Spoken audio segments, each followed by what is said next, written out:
فلا الجود يفني المل قبل فنائه ولا البخل في مال الشحيح يزيد فلا تلتمس yëngatu mooy tur bi wane na boppam sàkku yiw mooy lu ñuy def yiw luñ ciy sàkku ngir jëmmi yàlla ñëw nañu fi nag du benn du ñaar ñëw nañu ci barab bi indi fi ceeb ak dëwluñ suukar ca koor ga jox ko jaami yàlla yi dañuy dem dañuy gas ay teen niki noonu kazalika dañuy jàppale ay daara di jàppale aussi ay njirim kon ñoom loolu mooy seen liggéey voyage bii nag ñu am yéene ni dañu fiy indi garab yi ci jiwaanu département bu Dagana surtout commune bu Dagana ñoom ñu jëriñu si te ku nekk xam ne taatu garab yi boo demee ci yenn jardiniers yi duñ koy jaay yenn yi ay téeméer ñaar téeméer mais ñoom duñ ko indi comme li tur bi wax sàkku ci yiw loolu ñu ciy wut kon loolu moom mooy tey seen jubluwaay ñëw fii ñi fi teew am na ay daara alxuraan yu fi teew yebal ñu leen fi teew mel ne daara suñu papa Thierno Ali Ba wa kazalika daara aussi suñu baay Cheikh Omar Foutiyou Tall moom it pour yóbbu ay garab pour jëriñu ci daara ba ak ndonga ya wa kazalika daara aussi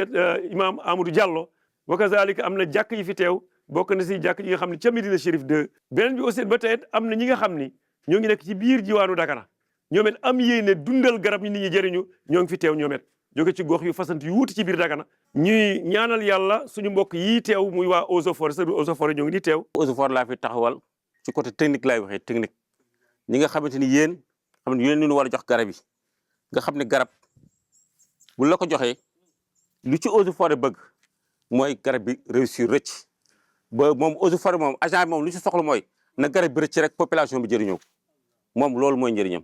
yéen dama leen di ñaanal yal na leen yàlla defal yiw man baykat laa ma xam njëriñu garab ñun brise de vent nun koy wax brise de vent kii tey boo bayee ngelaw li ñëw lii tey day filtrer ngelaw li pour mu bañ sonnal gàncax kon dafa am solo may ñaan rek képp kuñ ko jox nga fexe garab gi màgg ba mën am ker tey si tey gis ngeen ngelaw yu ñuul yu am yooyu doole di ñëw bu am boobu doole di ñëw tey bu amuloon garab maanaam doole ji muy ñëwee day gën a bare lii moo koy wàññi mooy wàññi doole ji filtrer ko ba luy ñëw li woyof kon ku nekk war nga ko suuxat taxaw si vraiment à ce que mu réussir. Alhamdulillahi Rabbil Alamin. On est ici dans le département de Dagana depuis ce matin.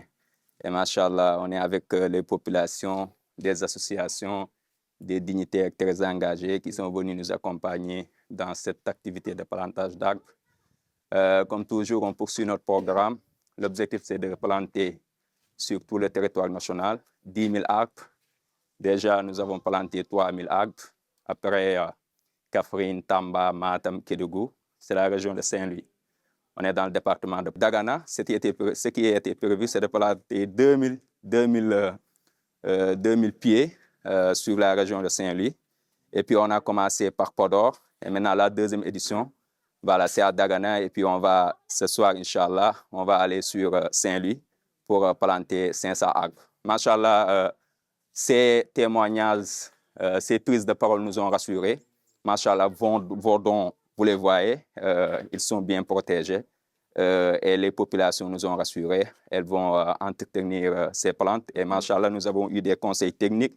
Le personnel des Eaux et Forêts là de Dagana et donc vraiment le travail continue. ku nekk war nga am yéene le minimum nga samp benn garab yow boo xam ne yow da lay wóor ni yow lii da nga koo samp ngir yàlla mu nekkal la fi nekkal la njëriñ fekk yaa ngi dund nekkal la njëriñ ginnaaw boo génnee àdduna yàlla na yàlla defal ñun ñëpp ñu gudd fan.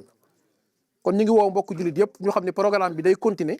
di kontaan tey si teewee journée de reboisement bi nga xamante ni ñu ngi koy defee fii ci département de Dagana ànd sekk waa association Sakku Yiw ñëw fii di ko def si école Abou Hanifa bu Dagana bu Oustaz Ndom mu nekk aussi sunu collègue de travail ñoo nekk ndoo si inspection bu Dagana donc mu nekk journée bu am solo ndax ñëpp xam nañ ni garab comme ni ñu wax fii yëpp mook ak nit dafa bokk jëmuwaay c'est des êtres vivants dañoo soxla toppatoo te mu nekk li nga xam dafay participer si vie wu doomu aadama garab yi buñ fi nekkul woon tey jii ñun duñu mën a dund si kaw suuf parce que ñun ñuy transmettre oxygène bi ñun ñu leen di transférer suñu CO2 kon loolu mooy wane ni échange bi am si entre nit ak garab moo tax sax nit ñi mën a dund si kaw suuf donc mu nekk lu am solo geste bi ngeen def aussi ñu koy rafetlu bu baax di leen ñaanal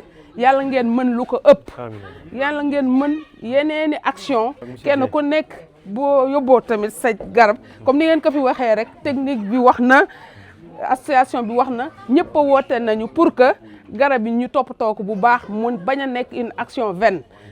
jël naa garab orange garab mango waaw parce que dama xam ni jamono ji mooy loolu réew fu mu toll boo fi amee mango yàlla bu defee mu sotti incha allah mën na jëriñ waa kër gi jëriñ tamit dëkkandoo incha allah loolu daal mooy seen objectif. te moo tax man su ma yóbboo sama garab sama kër ba jëmbat ko ba pare dinaa ko aar te dinaa wax sama ay doom bu si kenn sotti petit wala ñu sotti ci ndoxu jën nan ma si sottil ndox mu baax parce que man du ma gis du ma sonn dem wuti sama alal ba pare ñu ma koy yàqal si sama biir kër kooku moom mënu ma ko muñal kenn. maa ngi koy rafetlu bu baax a baax yal na ni yàlla fay yiw kontaan nañu si baax a baax ndax garab yi si jàkk bi lañ ko jëmee quoi ah garab ker waaw pour jàkk bi waaw. loolu xewal la. dëgg la. yàlla fay leen rek. amiin amiin yàlla yokk yiw bu baax a baax macha allah. amiin amiin waaw njëriñu garab moom. macha allah. vraiment population Dagana kontaan nañ ci yéen ci initiative bi ngeen def vraiment yaakaar naa lii dinañ am solo lool ci kër yi dina am solo également ci école yeeg jàkk yeeg yëpp donc ñun daal lu ñu mën def ñun population Dagana mooy di leen ñaanal yéen waa Sakku Yiw yal na yàlla fay leen yiw si sadaxa jaariya yi yal na bu leen ko mës a rëcc ñun ñii ngeen ko may tamit yal nañu yàlla jàppale ba ñu jiw ko te mu màgg ak jàmm. Sans oublier notre partenaire au Pain Sourire, machallah, qui ont beaucoup contribué à cette activité. Jazakumullah khairan. Et cette sadaqatul jariya, qu'Allah l'accepte de vous et de nous. Barakallahu fikum. ألم تر أن الرزق غاد ورائح وأن الذي أعطاك سوف يعيد ألم تر أن الرزق Alhamdulillah Rabbil Alamin. On est toujours dans la région de Saint-Louis. Actuellement, on a franchi l'étape de Dagana. On est dans la ville de Saint-Louis.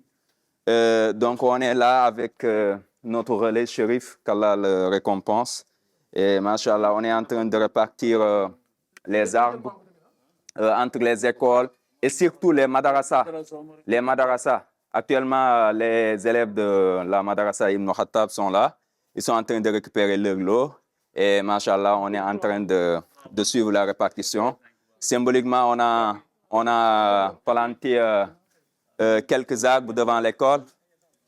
L'école Ousseymine, rahimahullah, jazakumullah khairan. Voilà, vos dons sont là. Une fois que c'est planté, on va essayer d'entourer ça avec un grillage pour juste le protéger, le préserver des animaux et tout. Et on espère d'ici quelques années, Inch'Allah, tous ces arbres-là vont être utiles à ces populations-là. Et c'est une zone assez rare, une zone où il fait souvent un peu chaud parce que c'est un peu proche du nord. Et vous savez, le nord est a un climat sahélien, c'est pourquoi. Donc voilà, on va poursuivre le plantage ici, le programme du plantage d'arbres. On va aller sur Louga et avant de rentrer, Inch'Allah, sur Dakar. Jazakumullah khairan. ألم تر أن الرزق غاد ورائح وأن الذي أعطاك سوف يعيد